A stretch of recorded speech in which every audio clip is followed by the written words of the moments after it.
रामासमोर माफी माग आणि विषय मोकळा करू नको.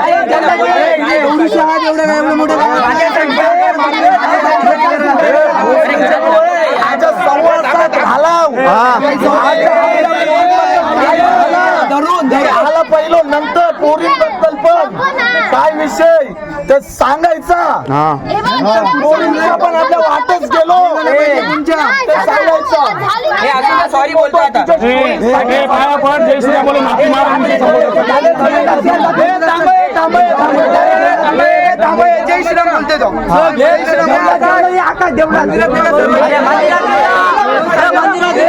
विषय वाढवू नका. मिटवा